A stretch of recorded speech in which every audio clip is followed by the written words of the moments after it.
in the Moonlight event. Okay, so here's the week 2 for 7.0 recap and banner review for YouTube. Quick life update. I went to go see Dragon Force with DDR Muchacho this past Wednesday. It was an awesome show. Right now BlizzCon's happening. We've been dabbling a bit in WoW, classic hardcore.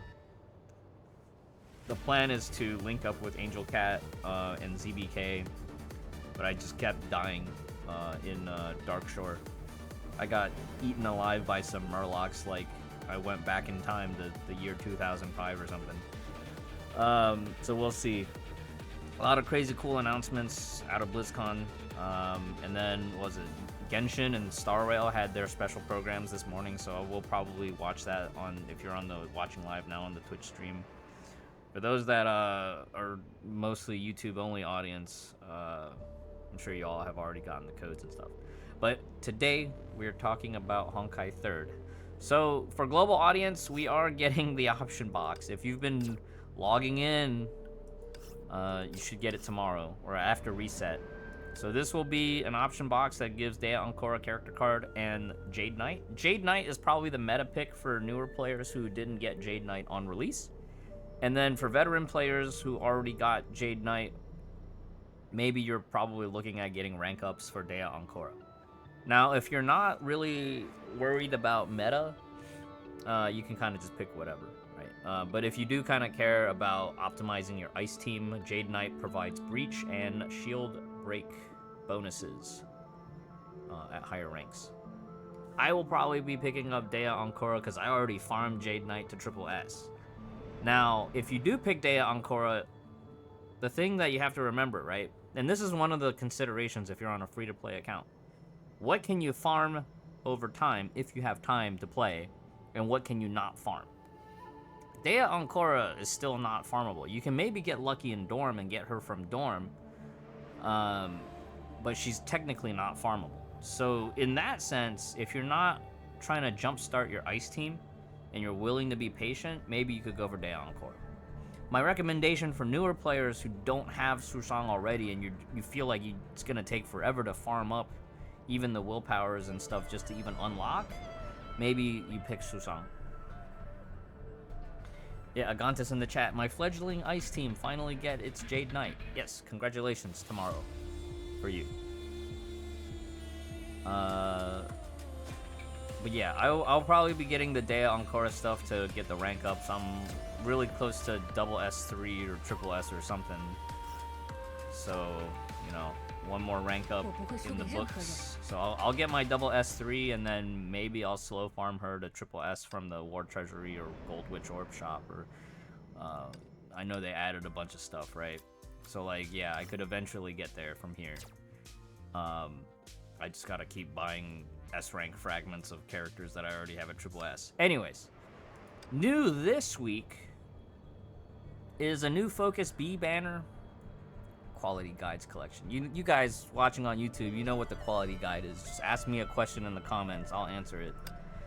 Rerun of Pink Branch. This was a good outfit. Focus B, Cezanne and Astra. Elysian Astra. So this is a year old, but we'll look at the off rates.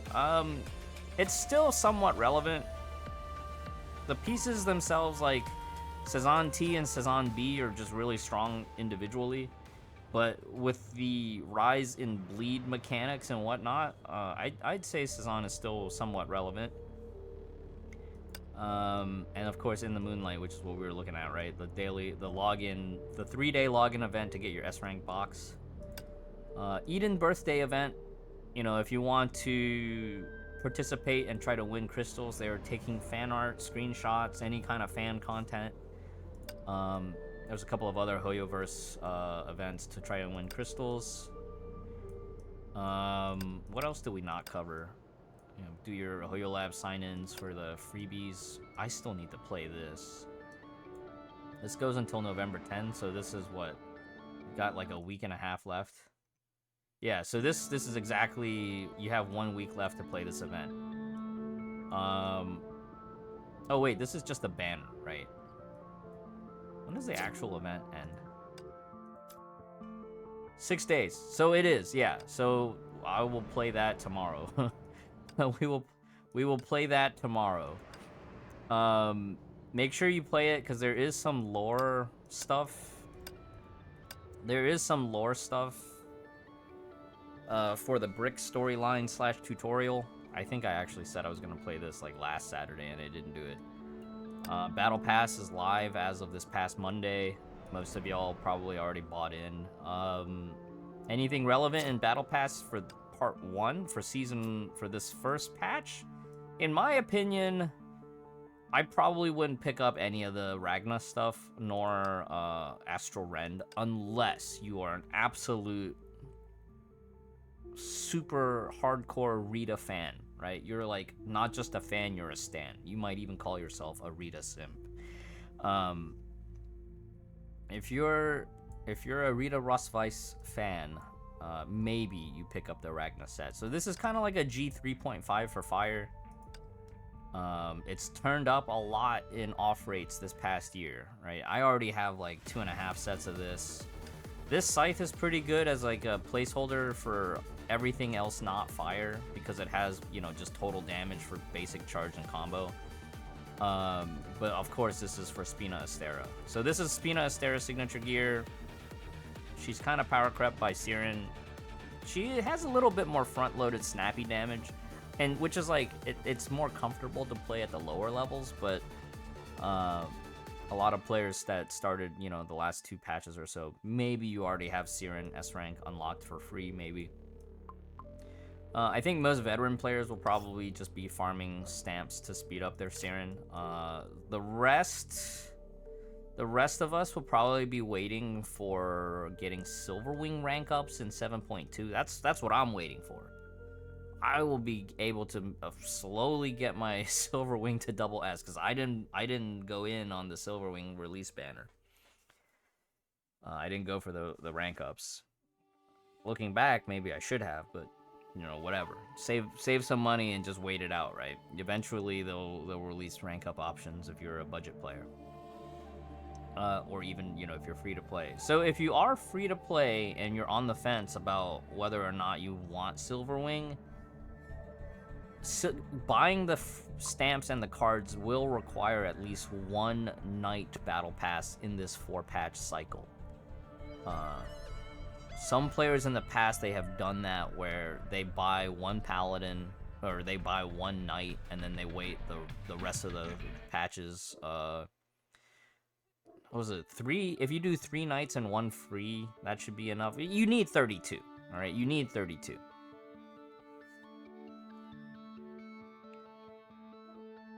I'm sure Marissa had some videos up on his channel about the math required. Like, I remember he did the whole math back during the AE patch for it.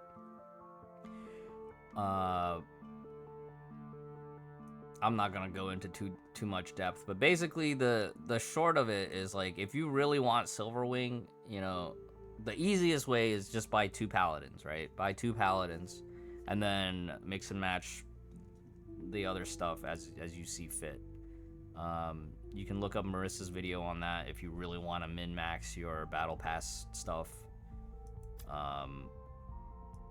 Vintage Shop will be here for this version till the end of this version, and all the stuff from the last four patch cycle will go away.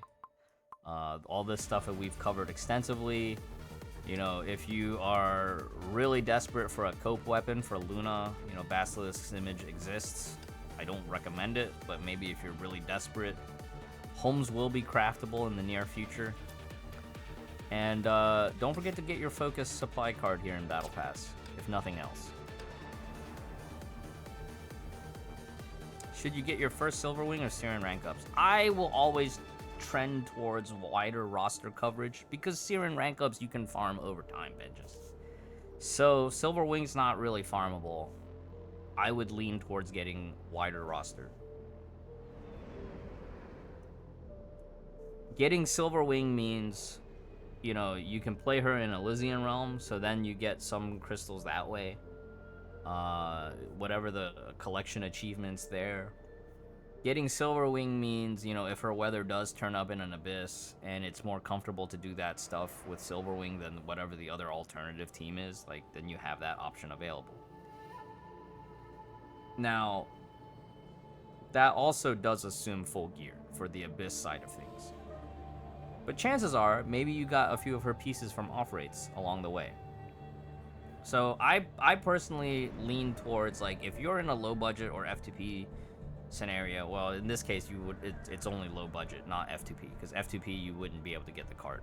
But if you're in a low budget scenario, or, you know, you're looking at long-term Honkai third play, I will always tend towards picking up Valkyries that you can't farm, Valkyries that still have limited access to stuff that you can't rank up as easily. I will always trend in that direction. Now, you know, if you're a bleeding edge meta player, that's gonna change, right? Like, if you're bleeding edge meta player, you only really think about min-maxing whatever's actually relevant, and you're gonna skip whatever's not. So, if you're a player that's already on a well-invested account, you already have, like, Silverwing at, like, S2 or double S, probably getting Silverwing rank ups aren't gonna matter. You just want to get Siren to triple S as fast as possible. So it really depends on what your goals are at the end. Daijobu, hello. Welcome. But yeah, for me, I will always trend more towards that. And that's kind of like my mentality going back to the login box, where the S-rank Valkyrie box, Dea Ancora is not farmable, but Sushang is, so I'm of course going to pick the Dea Ancora in this case, right? Because if you're not focusing on your ice team, you can just farm Sushang eventually. The only issue with that mentality in this particular case is that Sushang is already a year plus old since her release. Which means, like, you know, there's always going to be that possibility that a new character gets released that, you know, pushes Sushang out of the meta. For now, the possibility is there, but it's less likely of happening because she is kind of established as the staple of a nice team, as the breacher.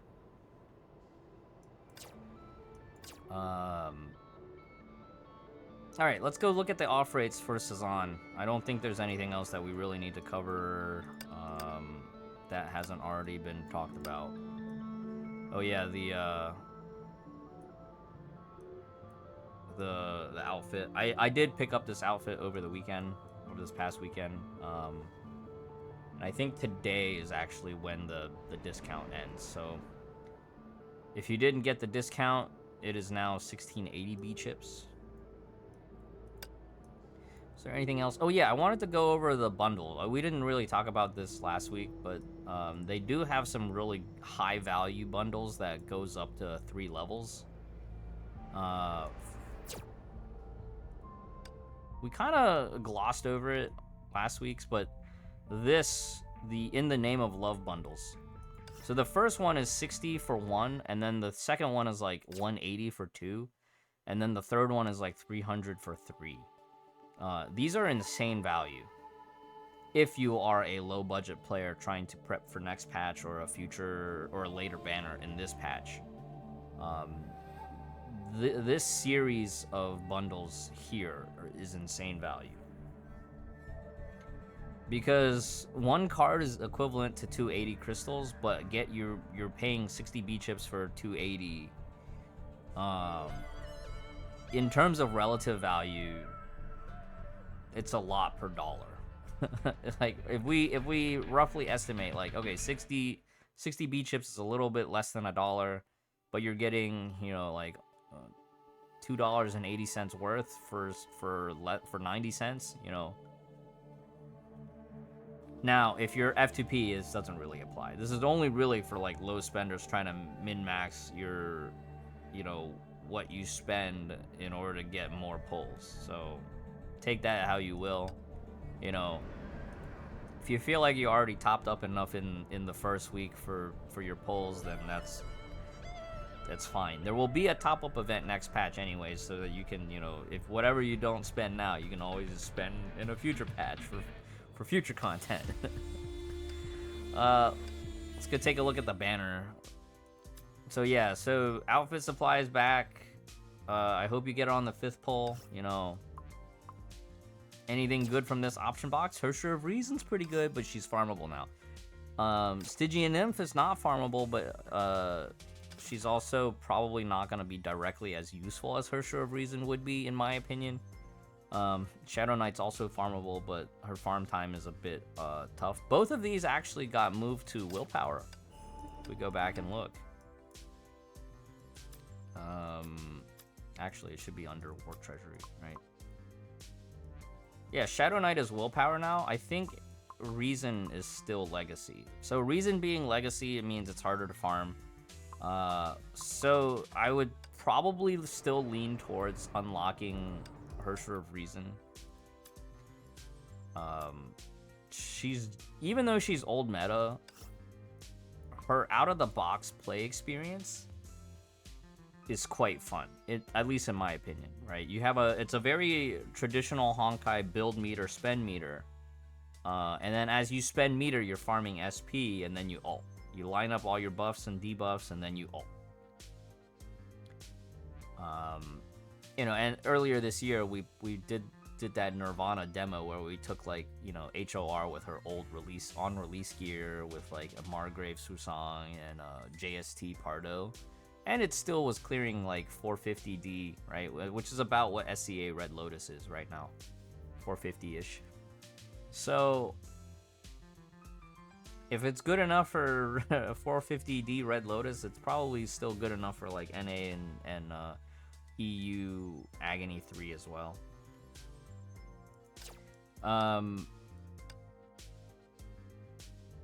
The other stuff that's worthwhile, of course, you know, your 5 supply card refund, outfit coupons. This is probably one of the few instances where you can actually trade for outfit coupons.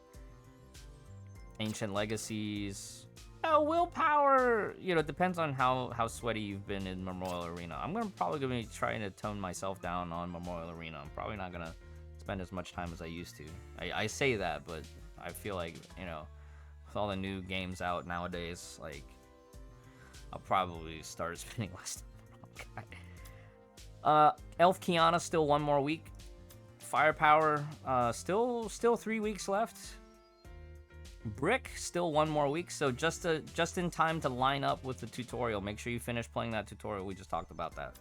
All right, let's go take a look at Focus B off rates. I still think this set is good, but I probably wouldn't like stress pulling for it for newer players. I definitely feel like if you're like a mid spender or a high spender that started recently that didn't have this from last year or all the reruns that they had this year, this could be a good time to pull for it because of the spending event bonuses, assuming you still need to hit certain breakpoints on that spending event.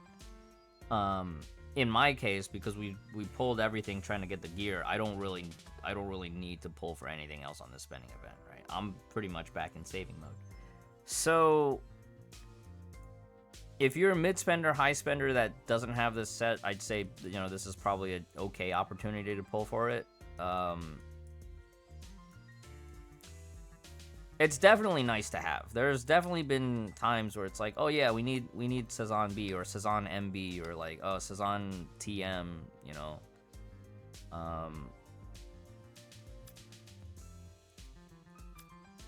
It's been quite alright. Yeah, it's been quite alright. Let's take a look at these off rates. Key of Castigation, old meta.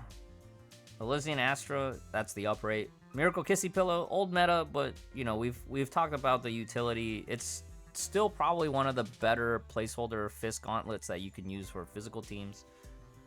Probably won't be using it as often these days, but you know, it's still a good placeholder in a lot of situations that if your account's just not as established, if you get a copy, like, just hang on to it.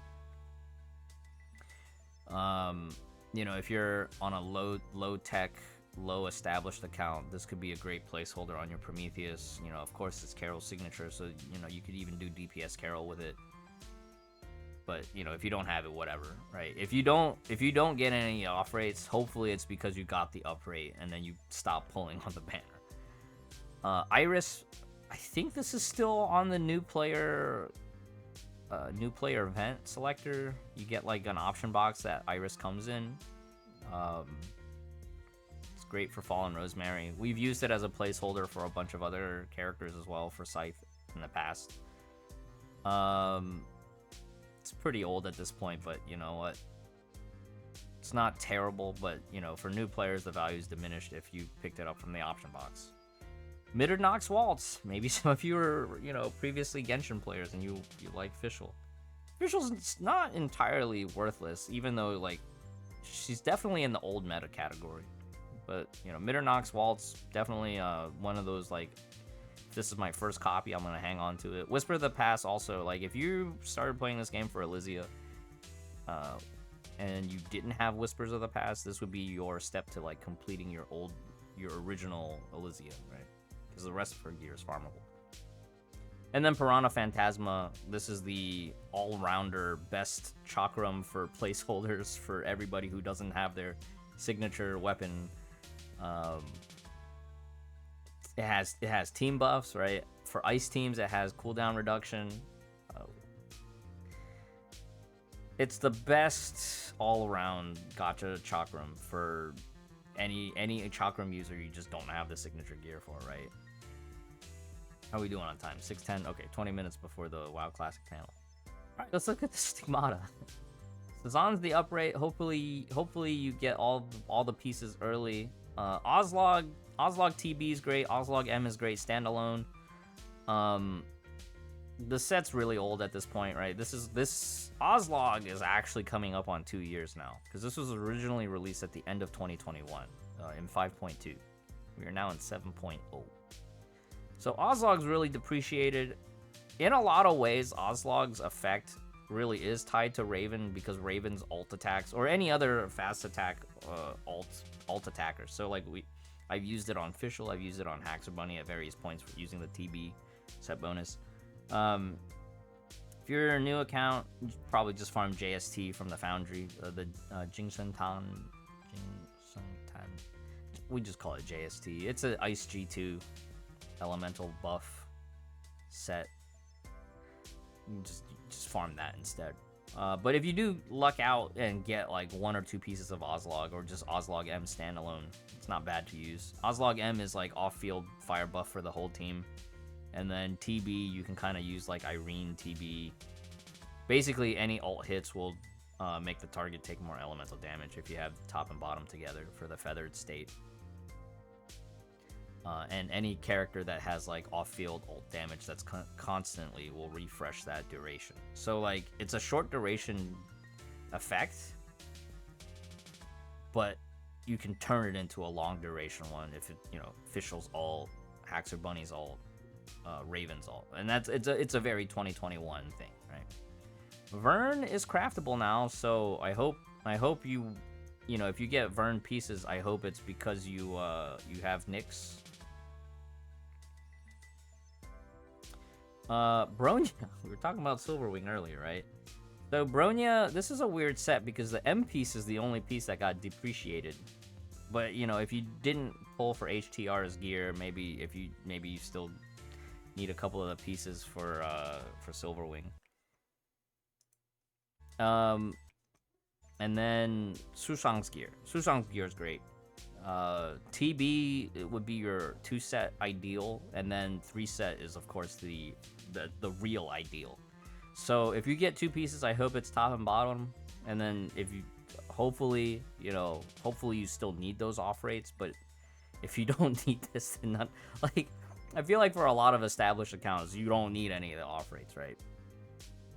So this is more so for like new accounts that are thinking about pulling, like mid to high spender new accounts that are thinking about pulling on this. Like, what are the use cases for this gear?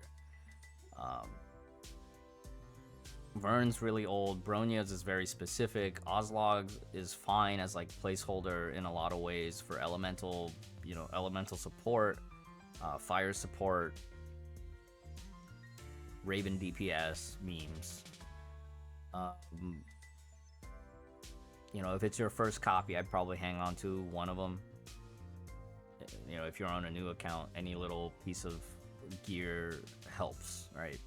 You probably don't need to max it all the way until you have a clearer idea what you're doing with the gear. But even at level 35, like if you were on a newish account and you had Ozlog TB and you both leveled it both to 35, like that already is a significant boost. That being said, for F2P, I probably wouldn't roll on this. For low spenders, I probably wouldn't roll on this. Mid spenders depends on whether or not you are missing pieces. Like if you're missing one or two pieces, maybe firepower. Was it in firepower? Hold on. Yeah, it is in firepower. So if you're missing one or two pieces, you're better off trying to snipe that last piece from firepower supply.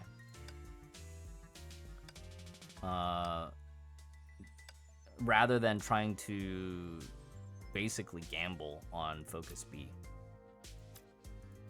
Now, if you're in that category of new player, but you're mid spender, high spender, you could brute force this ban.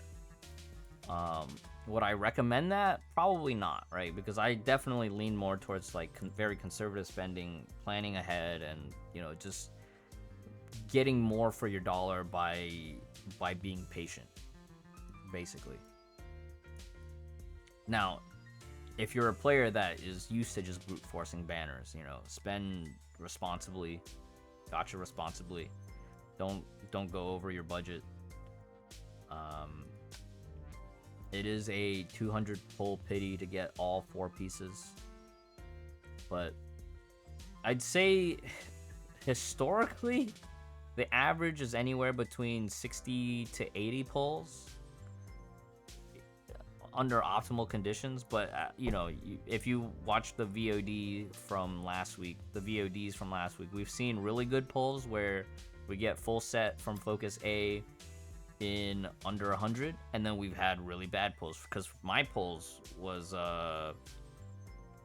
143 for full set, which is generally feels not that good.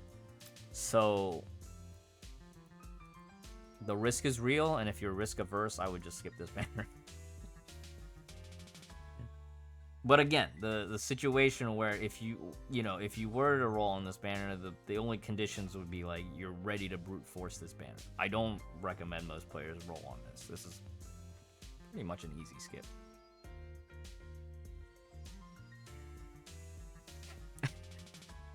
No bully. Sorry, Simpson. Yeah.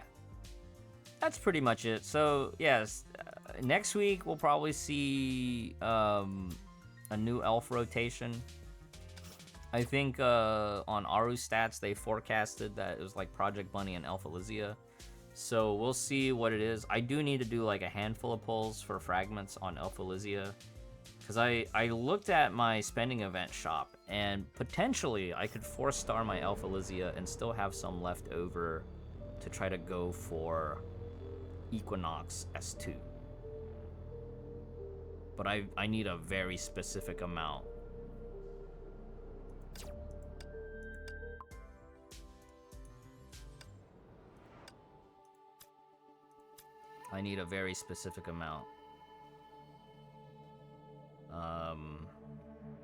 Also, if Equinox does end up getting a rerun this patch, that would also be good for me, because I have 16 fragments. And that's, if this was 20 fragments, I'd feel better. But 16 basically means I only have 10. Anyways, that's basically the recap / review for week 2 of 7.0. I hope everybody's having a good time playing the ranch. I've been enjoying the ranch minigame. It's been very chill, especially with Genshin 4.1 and Star Rail 1.4 having like so many major events and whatnot. And then I've also been playing a bunch of non-Hoyoverse games, the last month and a half. Hope everybody's having a good time in Honkai 3rd. I've been enjoying how relaxing this patch has been so far. yeah, I guess that'll be it for YouTube. Um, see you all next time.